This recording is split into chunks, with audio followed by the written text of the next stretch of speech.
I'm an advisor with the BIS Innovation Hub, and my boss pretty much conscripted me to be your master of ceremonies, so it's my pleasure to welcome you to our grand opening for the Toronto Innovation Centre. It is quite an honor to be in the presence of such a gathering of distinguished guests and experts from all over the world. You bring to this event different perspectives, ranging from central banking into open finance and innovation and technology. So it is a pleasure to have you on board. We have prepared what we hope is going to be a rather stimulating and thought-provoking event where we will try and discuss about the future of financial technology and the way in which that financial technology will have an impact on the financial services world and the world in general. So I would like to invite you to engage in open discussions, to promote collaboration across different industries so that we can get together and shape the future of the financial world.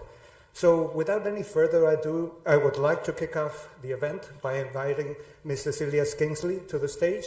Cecilia is a recognized figure across the world in the subject of innovation and financial services. She currently leads the BIS Innovation Hub. So please assist me in welcoming Cecilia to the stage.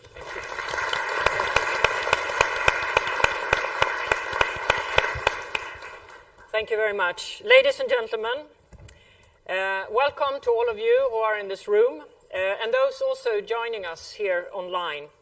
I stand here today as a representative of the BIS, which is the host of this event. And in that capacity, we want to acknowledge that the land we're meeting on is traditional territory of many nations, including the Mississaugas of the Credit, the Anishinabeg, the Chippewa, the Haudenosaunee, and the Wendat peoples, and is now home to many diverse First Nations, Inuit, and Métis. We also acknowledge that Toronto is covered by Treaty 13, which is the Mississaugas on the Credit. We are truly grateful for your participation and your keen interest in our work.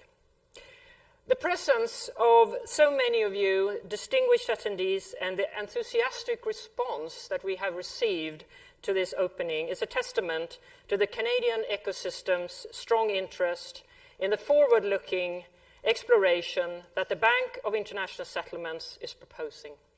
Before we start, let me briefly describe the Innovation Hub. You can think about the Hub as the technology exploration branch of the Bank for International Settlements. We operate on 3 primary mandates: technology scanning, technology creation, and community building. The need for central banks to innovate has never been greater, and through this mandate, the Innovation Hub aims to contribute that central banks remain at the forefront of technological advancements. Today, we want to share with you our vision of the journey into the future of finance. We will hear the central banker's perspective on innovation, delivered by BIS General Manager Augustin Carstens and Bank of Canada Governor Tiff Macklem. We will discuss the future of finance with diverse participants from the global financial ecosystem and delve into the specifics of open finance and its crucial role in supporting these visions. Our focus today is on collaboration and innovation. We believe that progress in the financial sector can only be achieved through cooperative efforts across jurisdictions between the public and the private sectors, among all participants, the old ones as well as the new ones. Today we celebrate the opening of our 7th Innovation Hub Center. With existing centers already operating in Hong Kong, Singapore, London, in the Nordics, Eurosystem, and Switzerland, we are now thrilled to add Toronto to this amazing list. I think it's fair to say we've come a long way since the Innovation Hub was first created in 2019. And we plan to keep pushing the boundaries of central banking. I would like to extend my special thanks to the Bank of Canada for the invaluable assistance in getting us to where we are today, launching the first hub center in the Americas region. And to commemorate this milestone, we have carefully curated the topics, the speakers, and the guests attending this opening to have a broad representation of all the relevant stakeholders. Thank you once again for joining us here today. We look forward to a productive and insightful event. Now I would like to give the floor for a brief opening statement to Tiff Macklem, Governor of the Bank of Canada. He will then be followed by Augustine Carstens, General Manager of the BIS.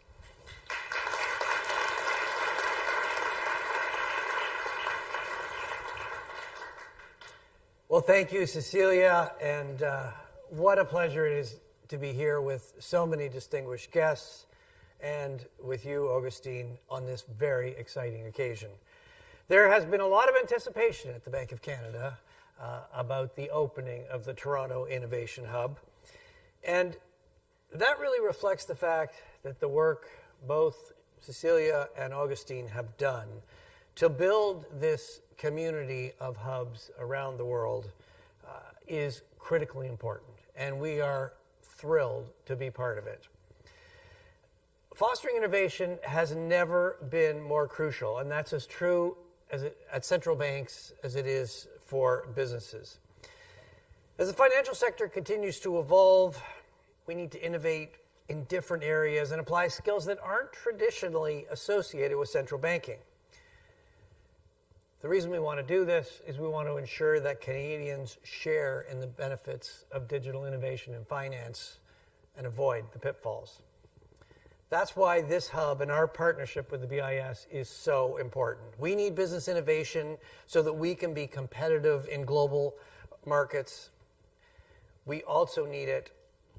It is fundamental to raising living standards in Canada. And we need central bank innovation to fulfill our mandates and deliver for our citizens.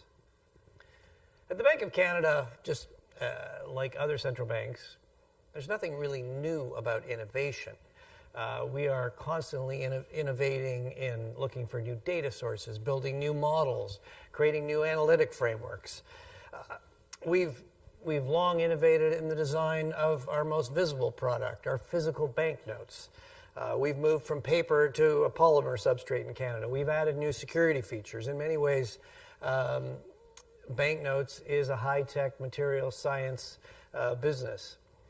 And by necessity, we've had to accelerate innovation in central banks in times of crisis. We did that in the global financial crisis, and we did it in a big way through the COVID pandemic and its aftermath. But there are areas that are of keen interest and important to the core mandates of central banks where it's beneficial to move innovation a bit outside of our daily work. We need new skills, new people, new partnerships. And that's really where the BIS Innovation Hub, the Toronto Innovation Centre, comes in, and particularly our partnership with the BIS. The hub system supports innovation in the latest technologies to help make payments faster, safer, and more secure. The work promotes an efficient, inclusive, and resilient financial system that will serve our populations in a digital age. Having a network of innovation in fintech led by Augustine, Cecilia, and the BIS, and drawn in with central banks from around the world is invaluable. And under the leadership of Miguel Diaz, the Toronto Innovation Centre will work closely with the Innovation Centre in New York, at the New York Fed, and with other central banks throughout the Americas to share our expertise in developing fintech public goods. And that includes fintech, subtech, regtech, policy tech. There are various dimensions. We'll partner with academia, with the private sector, and bring the skills needed to find the best tools and solutions for the future we all want to create. It's an exciting opportunity for everyone involved. And we wouldn't be here if it were not for the tireless and visionary work of Augustine Carstens and his leadership in this endeavor from the beginning. We are very pleased Toronto has been added to the network, and we are committed to bringing the Bank of Canada's expertise to the table. So thank you, Augustine, for your work and for your support of the Toronto BIS Innovation Hub. I'm very much looking forward to the discussion today and for the collaboration in the future. Thank you.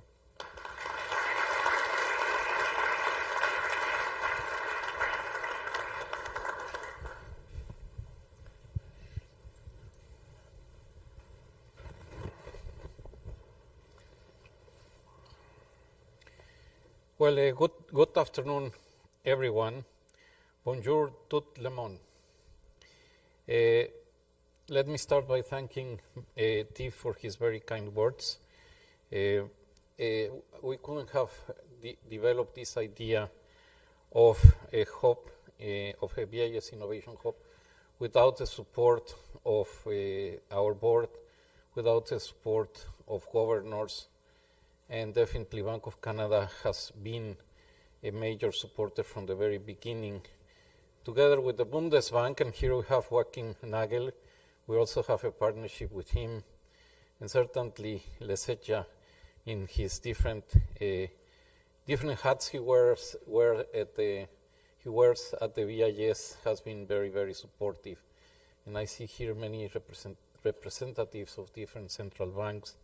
So this is a joint enterprise of the central banking community.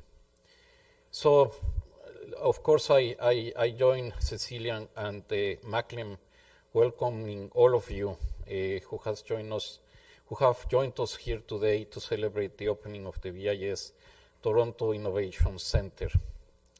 I would like to thank particularly the Canadian government, Tiff, Caroline, and their team at the Bank of Canada, and the many staff at the BIS whose hard work, perseverance, and creativity have made this opening possible. As Cecilia mentioned, this is our 7th Innovation Hub Center. It joins counterparts in Singapore, Hong Kong, Switzerland, the Nordic countries, the Eurosystem, and London. With its opening, we can now proudly say that the BIS Innovation Hub is a truly global force for innovation. It was always clear to me that we should have an innovation hub in the Americas. The Bank of Canada was a natural partner.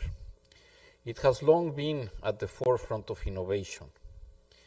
To the many innovations that Tiff mentioned in his remarks, there are other areas in other times where Bank of Canada has been innovating. I just remember that in the Bretton Woods era, it was one of the first central banks to float its exchange rate. In the 1990s, it was one of the pioneers of inflation targeting. And Toronto, one of the world's most diverse cities with a thriving financial sector and vibrant fintech scene, was an obvious place for us to base our hub. These BIS Innovation Hub centers are relatively small operations, but with big ambitions. Their success hinges on leveraging the knowledge and experience of their host central banks and local innovation networks. There are few better places to do this than Toronto. Our base in Toronto will also allow us to tap into broader innovation networks in Canada and the rest of the Americas. It will bring us closer in terms of time zones, but more importantly in culture and mindset, with some of the world's most influential central banks, its largest financial institutions, and its most dynamic technology ecosystems. Being in the Americas will also position us to engage with countries across the spectrum of innovation needs. The countries in the Americas have financial systems with different levels of technological development. For the most advanced ones, the task of the BIS Innovation Hub is to contribute to improve their already efficient and dynamic financial systems.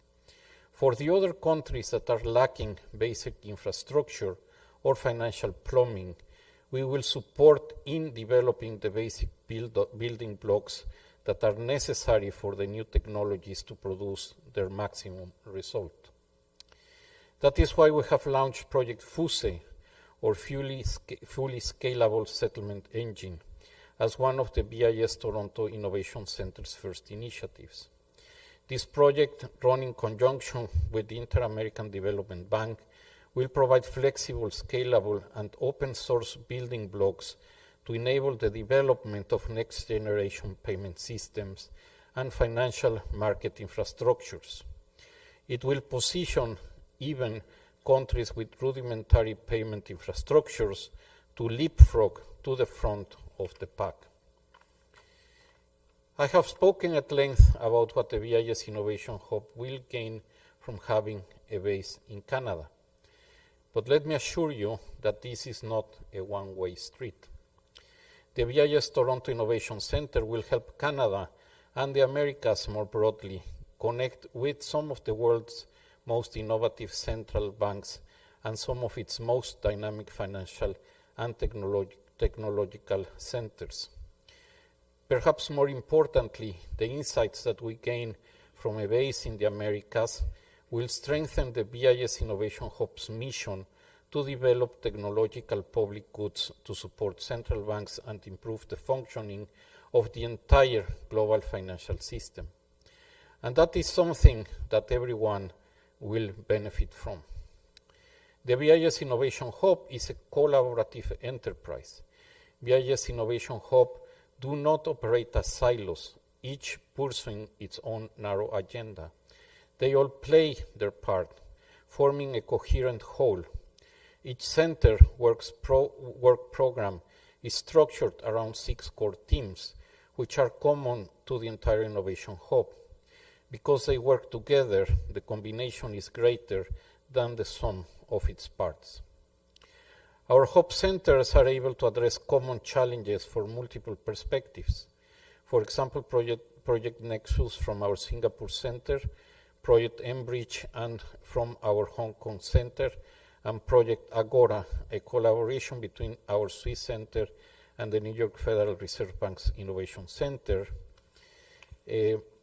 are all exploring different ways to increase the speed and reliability of cross-border payments while lowering their cost. Other projects consider cross-border functionality, such as Project LEAP from the Eurosystem Center that considers quantum secure communication, Project Raven from the Nordic Center that uses AI to assess financial system cybersecurity, and Project Hertha from our London Center that seeks to identify financial crime patterns while preserving privacy. The projects of individual Innovation Hub centers also build on the work of all the others. And as the Innovation Hub's work agenda evolves, centers are increasingly joining forces to pursue joint projects that build on the success and lessons learned of their early endeavors. From today, the BIS Toronto Innovation Center will be able to formally join into this collective base of knowledge and expertise. Together with the Bank of Canada and the rest of the Innovation Hub centers, it will pursue an agenda that seeks to develop innovative solutions that will benefit the entire global central banking community. So thank you, merci beaucoup, and let's move forward together.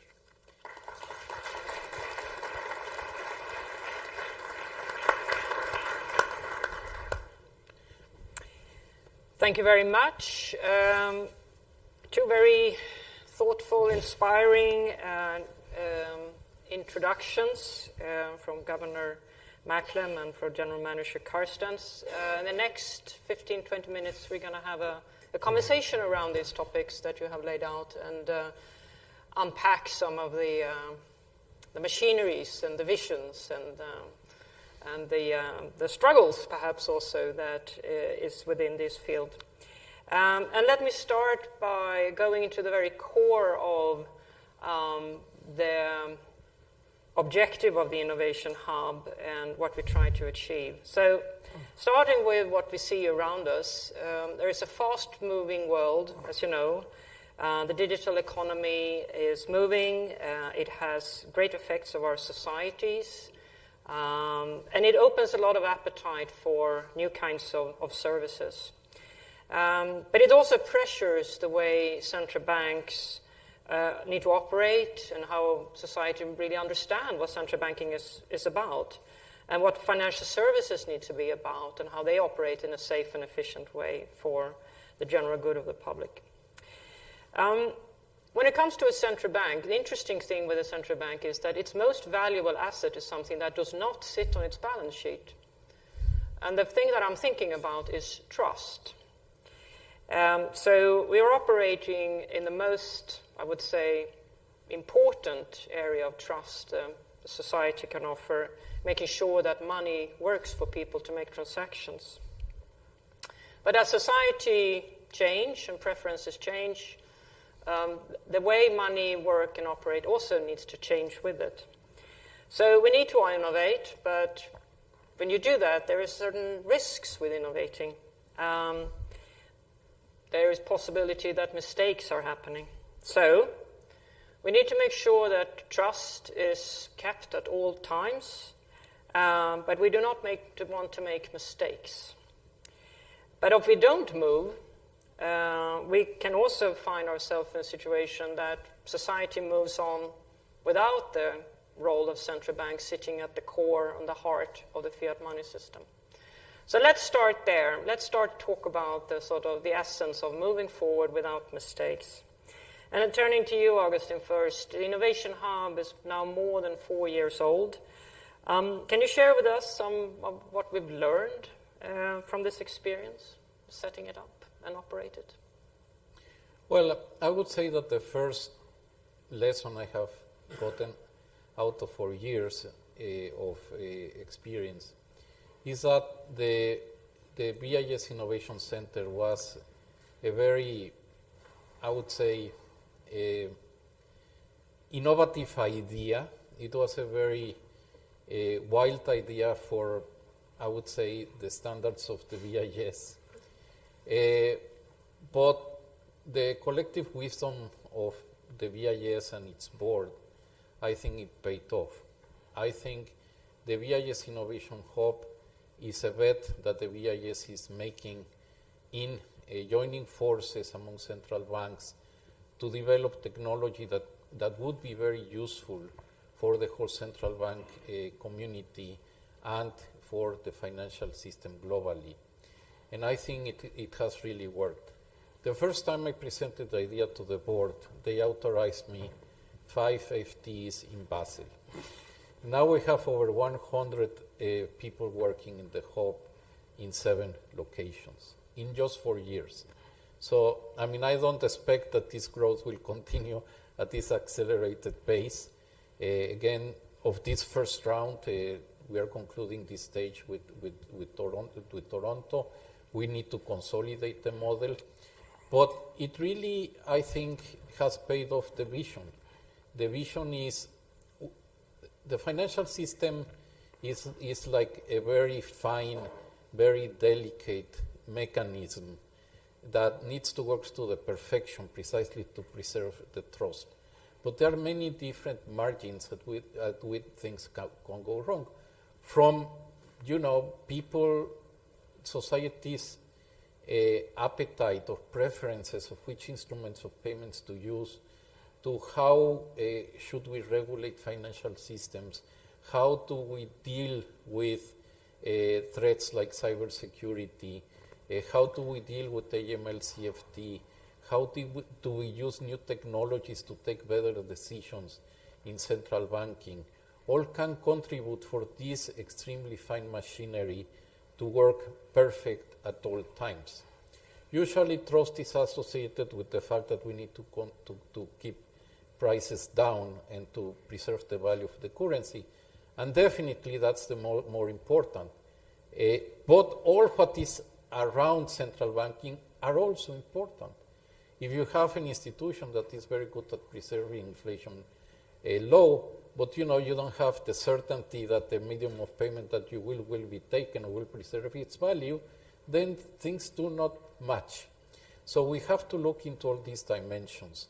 Central banks, each one have their own idiosyncrasy, each country is different, but at the end of the day, there are many similarities. And there is also a lot of gains, potential gains, by sharing findings.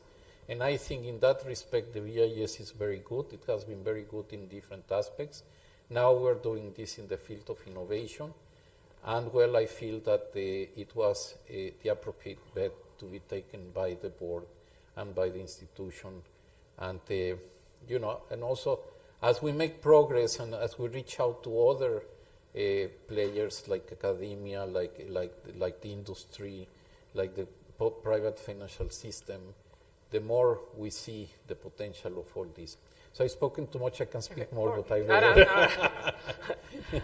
You will get your chance again, I promise. So turning to you, Tiff, you laid it out, but still, the main motivations for Canada to join the Innovation Hub community, and if you have thoughts around the most interesting contributions that the Hub has done so far, and in what way do you think this could also serve the Canadian financial ecosystem going forward? On the motivations, I'd really highlight three things. I mean, I think the starting point is pretty self-evident. I mean, new digital technologies have already transformed finance. They've transformed how we all do our own personal finance. They're transforming commercial finance, and you really get the sense this is just the beginning. And you want to make sure, though, that you harness the benefits and you avoid the pitfalls. And from a Canadian perspective, obviously, as Bank of Canada, we're focused on Canadians. Finance, of course, is global. Money moves across borders very easily. So, we want to make sure we're harnessing the benefits for Canadians and avoiding the dangers.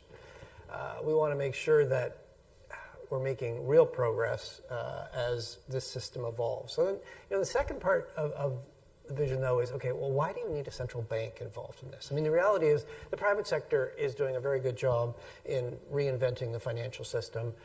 Why do we need the BIS Innovation Hub? Why do we need central banks? And I think, for much of digital finance, the private sector is going to do a way better job than the BIS Innovation Hub or central banks.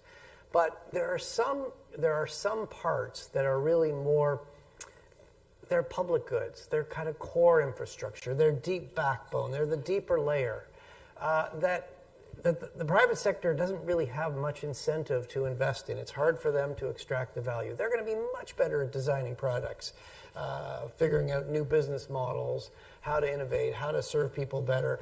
But getting that core backbone, ensuring it's secure, it's private, it's efficient, it's coordinated.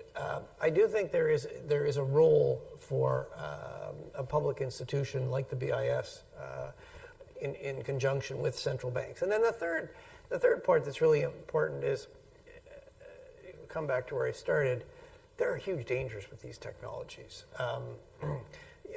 As everything goes digital, what if it fails? What are we going to do? We're open to cyber attacks, privacy breaches, fraud. And to get back to where you started, so where do central banks come in here? Well, as you said, Cecilia, very well at the beginning, we're in the business of trust. We've always been in the business of trust. Trust in the value of money.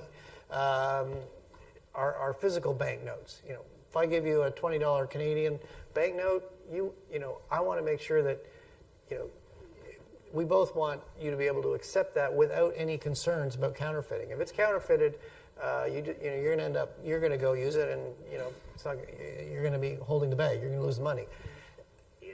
It's that making sure that the digital system is safe is a core public good, and those are some of the reasons why I think it is important that the BIS, the Bank of Canada, are part of this. I think you laid it out really well, pointing out that there is different responsibilities and that it's all an ecosystem, and the financial services wouldn't work fully if there wasn't a central bank involved, and the settlement and the clearing and the rule-making supervision. But on the other hand, central banks, as you say, is not well situated to know what the end user needs. That will always be the role of the private sector. So I think it's important to clarify here that we work within the field where we think we could be useful as the public sector representatives, but the private sector will always be much better at the product and service development. So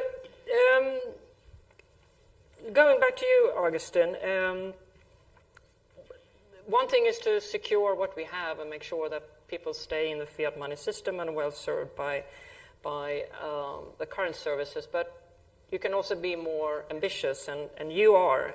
You have talked a lot about what a vision of the future financial system could look like. And the BIS Innovation and the Bank of Canada and the other partnering central banks within this network can make contributions. So you call it the Finternet, which is your vision for what the future financial system could look like. Could you talk a little bit about what that could be? Well, let me make a brief digression to the past. And a lot of the developments in innovation and technology outside central banking and in central banking have been a little bit piecemeal. Mm-hmm. It has concentrated a little bit in payments, a little bit on fintech, subtech, in, how can we use information much better to do policy. But at the end of the day, we still need to develop a fully fledged vision of how the future of the financial system would look like. It's very ambitious. So in a way, how can the different parts fit together? Now, I think it's important for the central banks at least to start doing this type of exercise, because I fully subscribe to what Tiff said, that we provide basic infrastructure, basic public goods that I'm sure that no matter what the shape of the financial system in the future will have, those things will have to be there. So we have to make sure that those parts are there and precisely provide the platform for the private sector and others to build on top of it. I think that figure is very important. So I think that we need to identify what are the key technological aspects and what are the key institutional aspects to make that flourish. And through our research, we have found out that tokenization has a lot of future. And tokenization could allow the development of many different, of basically to recreate the financial transactions that we have today, but also to generate far more complex transactions that take advantage of issues like programmability and so on and so forth. I think we have today many incomplete financial markets because we don't have the technological way of integrating all that information in an efficient way. The financial system still is plagued with inefficiencies, and there is a lot to be gained from the inefficiencies in the system.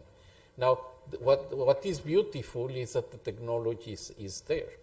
So I think there can be a win-win situation when we bring the vision of the central banks mostly concentrated in the key features that are essential to preserve the trust, the vision of the private sector, and the advantage of technology to come with a better financial system.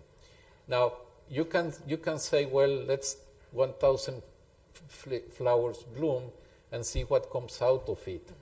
That can be very romantic, but I think we can be a little bit more efficient if we can sort of try to steer the system in a very specific direction. In the way that obviously the creativity of the private sector is there, of academicians is there, and so on and so forth, but the public good aspects are preserved, and therefore we have a strong platform for the system to flourish. So that's a little bit the vision of the Finternet.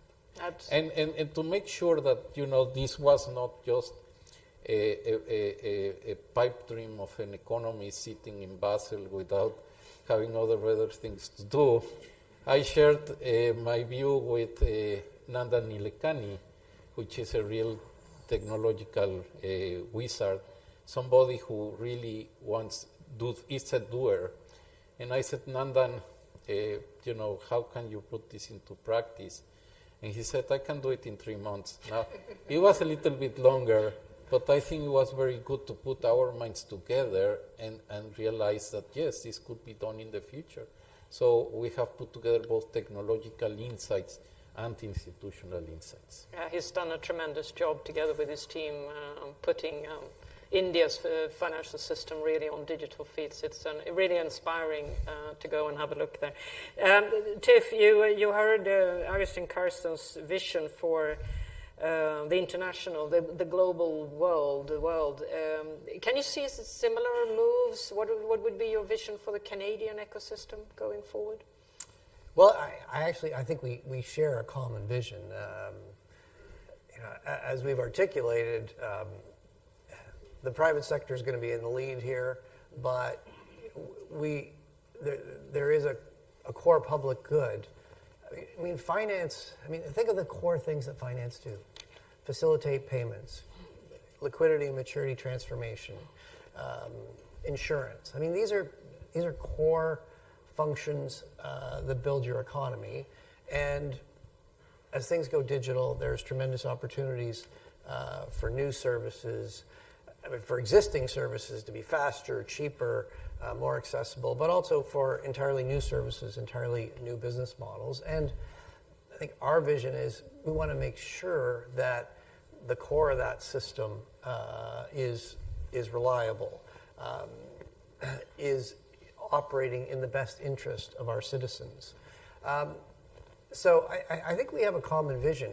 A couple of things I would mention in terms of central banks. I think it's hard for us at central banks to be effective players in achieving that vision if we don't understand these technologies. And if you want to understand these technologies, the reality is you can't just read about them. You got to roll up your sleeves. You got to get your hands dirty. You got to try it. You got to break a few things. In a safe setting. In a safe setting, exactly. And that's exactly why you need something that is actually sort of not, in your production building. It's in a separate hub, in an innovation hub. The other element is we've got to bring in different skill sets. We need different types of partners. The Bank of Canada is very connected to the economics and finance departments across the country. We're not as connected as we should be to the computer science departments and the data science departments and the math departments. So, we've got to build some new partnerships with academia. We've also got to build some new partnerships with, we know the regulated financial sector very well, but a lot of the innovative new actors are not in the regulated sector. We need to connect with them, and the idea is that we need to sort of shorten this bridge between new innovation and creating products that are sound and are benefiting society. So that's the vision. That's the vision. And let me just chip in that the importance here is to have, when you're experimenting with new technology, we have a separated IT structure, so we could much easier onboard technology without breaking any systems, which is obviously a must. And it's also interesting when you bring in these people with economists are the dominating degree at central banks, usually followed by lawyers and the odd engineers here and there. But I think this is shifting now, and you're bringing in younger people with computer science degrees, and degrees that we couldn't even choose when some of us were younger. So it's also the institutions in itself is changing. We're coming up to the end of this conversation, and we're going to hear soon about Project Fuse, which is currently already under development here in Toronto. But Augustin, Fuse, we've heard, you showed over the lunch presentations, Project Nexus, Project Agora. How do you think they bring this vision closer to reality? And Tiff, turning back to you, you get the last word. What do you think are the main elements that you consider that the BIS Toronto Innovation Centre could bring to the Canadian ecosystem, but also to the rest of the world, perhaps? But starting with you, Augustin, the projects and how they help the vision come to life. Yes, thank you very much, Cecilia. And let me just say that Cecilia is a great conductor of all our efforts. It's not easy to juggle 7 sectors in the air. I mean, I see Cecilia doing this all the time, but she does a great job. The different projects that you mentioned, all of them are complementary. Nexus is how to bring together fast payment systems. It's close to a reality in Southeastern Asia. Now we have India on board. And we might have very soon 2 billion people connected by an idea that was generated by the hub. And that's big. That's big. Agora is a great idea. I mean, at the end of the day, if we want to have a future financial system with tokenization and all those things, we need to have the circulatory system working well, and that is how payments are made. And for that, you need to be able to use, because we don't need to invent hot water again, it needs to work with central bank wholesale money, I'm talking about retail, and commercial bank money. And the way you can do it in an efficient way is of the essence. And we're working now with the IIF and other private financial institutions to make this possible. It could be a core of the future of the financial systems. On top of that, you can mount tokenization, and you can really expand the whole financial system. And then we have FUSE, and that is more looking into countries that they just don't have the platform to bring on board many technological advances that have taken place. So basically what you need is to start again from zero. But basically what you want is to establish a platform that is versatile enough where you can, through modules, you can build a very complex financial system very quickly. So you can leapfrog in a matter of a few years what you haven't done in the last 40 or 50 years. And that's what FUSE has as an objective, and it has the potential of creating a huge impact. Okay. So that's it. Thank you. Tiff? Yes, you mentioned Project FUSE. I agree. I think so. That is something that has been started at the Toronto Innovation Center, and yes, it's a great example. It's sort of building core building blocks to make payment systems work more efficiently and safer at scale. But let me say a few words about what I see as some of the key steps to building the Toronto Innovation Hub, and I think it starts sort of on the ground here. We need to build close partnerships with academics. Before I was governor, I was dean of the Rotman School of Management at the University of Toronto. The Toronto Innovation Center is actually going to be on the edge of the U of T campus in this sort of Toronto Innovation District. Mars Discovery Center is across the street. University of Toronto, which has Jeff Hinton, one of the founders of deep learning, strong tradition in computer science. You've got University of Waterloo a little to the north. You've got Hamilton McMaster around the Golden Horseshoe. I mean, the whole Toronto, Waterloo, Hamilton corridor has become one of the leading innovation clusters in North America. And the first step is really to tap into that. We want to tap into that, connect with this infrastructure. We want to benefit from that ecosystem, but we also want to contribute to that ecosystem. So it starts, right here at home. Then I think that the second step is one of the things about this innovation hub. I mean, if the BIS wasn't putting an innovation hub here in Toronto, we'd probably have to do it all by ourselves at the Bank of Canada. It is so much better to do it in partnership, because I'm a big believer that creating this community of practice, creating this innovation ecosystem with like-minded people is going to accelerate our progress. So I think step one, we are the first BIS innovation hub in the Americas. There is a sister innovation hub at the New York Fed. You're working with them and leading central banks in North and South America. One of the things that you're seeing in particularly some of the bigger South American countries is they're actually leapfrogging our technologies. They're moving ahead of us. We've got a lot to learn from them. So let's connect across those central banks together with the New York Fed, and let's learn from each other and all accelerate. And then the final step really is taking the full advantage of the seven BIS innovation hubs around the world. I think many of the challenges, as you said, Augustine, are common across platforms. We're all looking at similar problems. We can share solutions and accelerate progress.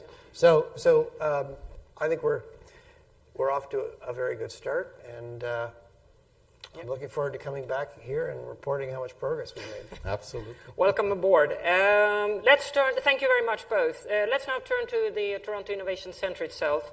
We've heard a little bit about Project Fuse. It's my great pleasure to give you the floor now to the Centre Head, Miguel Diaz. Thank you.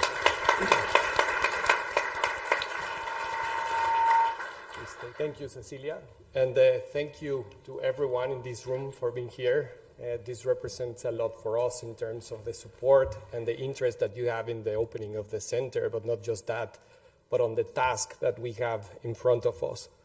And Agustin, Tiff, and Cecilia have already set a very powerful vision for the future of the financial system and how the Innovation Hub can play an important role into that.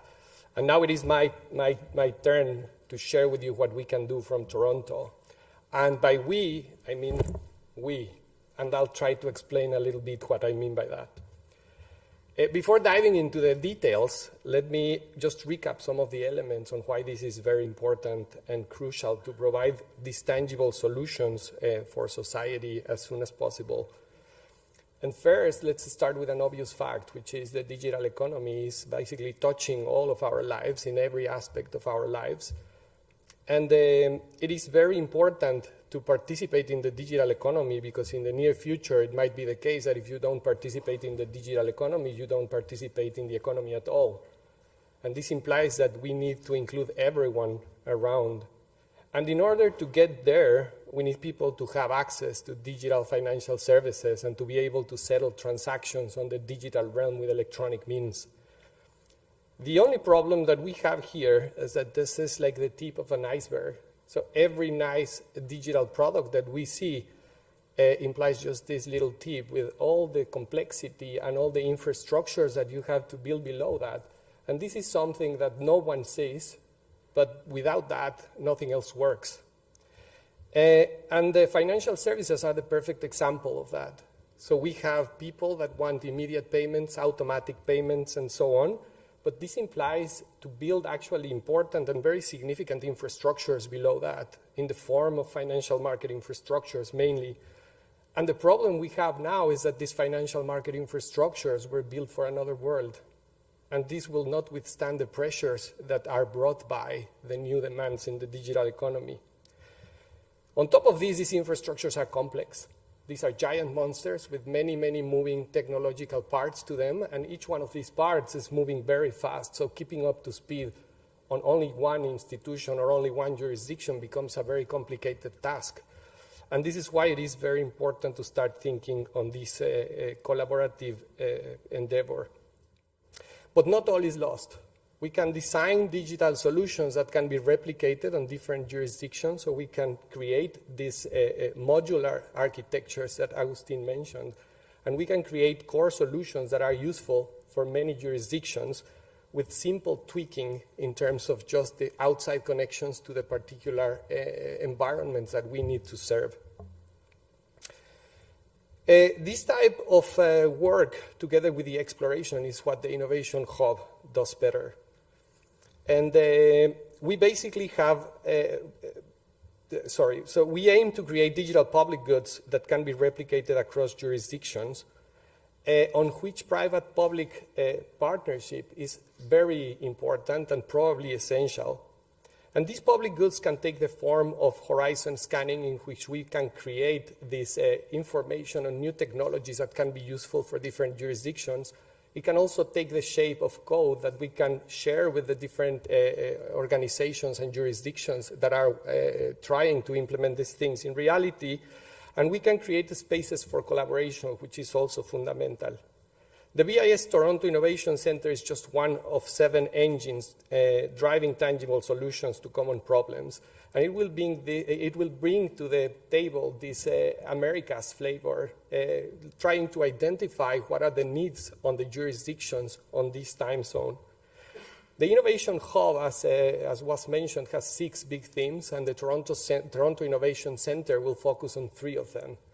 The first one is next generation financial market infrastructures, and it is very important to focus on this because this is the fundamental building block of any well-functioning financial system. Other pieces of technology that are created elsewhere are not necessarily useful if you don't have these basic pieces. And the reality is that many jurisdictions, both developing and developed, do not necessarily have these foundational FMIs. The second element we'll focus on is in supervisory technology. When you see around and you see that many new institutions are coming to provide different services in the financial sector, you can just imagine how overwhelming this is for the supervisor. You have more institutions and you have more rules to supervise. And this really makes a very difficult task to bring the security and safety that the supervisors have always provided to the financial systems and to the users of financial systems. Therefore, it is very important to start tackling and understanding which technologies can help supervisors to do their work better and faster and more efficiently. The third one has to do with open finance, because in a world in which we have to reach everyone, we need to allow for new ideas to be developed and for services to be provided for the final users efficiently. And to do this, it is necessary to create infrastructures that can allow for this connection between our traditional financial sector, which has prudential regulations on it, and get also the synergies from the newcomers that have much more experience in terms of providing the services for the final users. Within these 3 objectives, we considered 3 principles to set our projects. The first one is we will try to maximize the impact on different societies. And we will try to make a flexible approach in order to allow for these solutions to be implemented in as many jurisdictions as possible. This implies working on back-end solutions that are not complete solutions, but that can reduce the costs of implementation very significantly. The second one is that we will try to take advantage of the existing infrastructure by reusing and repurposing those elements that are useful from our current systems, and at the same time allow for new functionalities to be built on top. When efficient functionalities already exist in an ecosystem, it makes sense to build upon them. Just like this hotel. This is a beautiful old hotel, and nobody would think about turning it down. We can just put a set of efficient windows, a new air conditioner, and it can serve the functionality in a very nice way. And we think that this can be done also with certain elements on the financial sector. Together with these, there are many things that have been developed around the world that are already operating. So just identifying these pieces, such as certain elements on Brazil Speaks, or certain elements on India's UPI, and trying to present this in a way that can be used by all the other jurisdictions can reduce significantly the costs of getting to the functionality that we actually need to provide to our societies in a more efficient and seamless way. And the third principle we have in our projects is to try to identify how we can build projects that are flexible and adaptable in time. So if we build a monolith, it will be very difficult to adapt to the changing conditions, both in the demand, the changing conditions on technology, and the changing conditions in terms of the processes that need to be put forth. Now, into the very tangible details, I can share with you how these principles are shaping our projects. And we began our journey with a large next-generation financial market infrastructure project called Fuse. This is a modular, evolvable architecture that can be used a bit as a Lego piece for different financial market infrastructures. So if you need settlement within your financial market infrastructure, you could use Fuse as a backend technology. And what is interesting about this project is that this module is also made out of smaller modules that can be used separately from the system, reusing these efforts and reusing this development that has been already created. The way we're developing this project goes along with the three mandates that Cecilia mentioned. Firstly, we're trying to create code and analyzing how to open source these for central banks to use. The second one is that we have developed workshops for central bank IT specialists so that they can discuss and get the best of the new technologies from a perspective of information. And the third one is that we have created the space for collaborative efforts. And this example is very clear when we consider that the Inter-American Development Bank is also participating in this project, as well as the Bank of Chile and, of course, the Bank of Canada. But importantly, many other jurisdictions around the Americas have shown interest, and this will continue to develop over time. In terms of the future work, we're exploring how to support supervisors with AI solutions that can reduce the costs of supervising, but also reducing the costs of being supervised. And finally, we are also exploring the implementation of open finance architectures that can reduce the costs of interacting with other entities that you do not necessarily trust on by the usage of centralized hubs that can reduce and can bring this trust for the newcomers that are providing the best services in terms of front-end solutions, and our prudentially regulated entities that can bring the trust into the financial transactions. If you have to keep one idea of what I just said, I would have to say that none of this can be achieved without collaboration. The quest is simply too large. We need to create the conditions for this collaboration to emerge between private and public sector, between new and old providers within the private sector, and also among the different jurisdictions. And I believe that contributing to the emergence of this collaborative project is probably the most important and significant we can aim for. Thank you very much for listening and for your support for the Innovation Hub. And I will leave you with a short video on the BIS Innovation Hub. Technological innovation is revolutionizing global financial markets. The Bank for International Settlements, or BIS, has established the Innovation Hub to respond to these technological advances in three ways. First, we analyze critical technological trends in the financial sector. Second, we explore the development of new technological solutions. And third, we coordinate a network of central bank experts who share their experiences and knowledge on technological innovation in the financial sector. The question is, when we see all this technological development across the world, is whether central banks should just observe or be more active and actually influence developments. And here at the BIS, we think it's not enough to just observe. Instead, we think that central banks need to pay attention to the technological developments and harness the possibilities that comes with them to solve different problems that we're seeing in the financial system in order to continue to promote our goal of monetary and financial stability. In short, the philosophy of the BIS Innovation Hub is that we take technologies, explore that, experiment to see, can we solve problems? Can we create and influence new public goods? All in order to make the global financial systems even better. With our multiple centers around the world, our work is currently focused on three areas: improving payment systems and experimenting with central bank digital currencies, shaping the future of financial regulation and supervision, and greening and securing the financial sector. When you walk into the Innovation Hub, you immediately sense an atmosphere that is different from that of a traditional central bank. Our offices look much more like what you would see in a tech startup than in a central bank.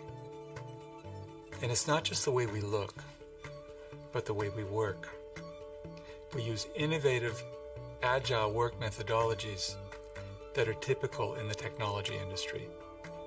With our partner central banks, we identify problems in the financial sector that can be addressed using new innovative technologies.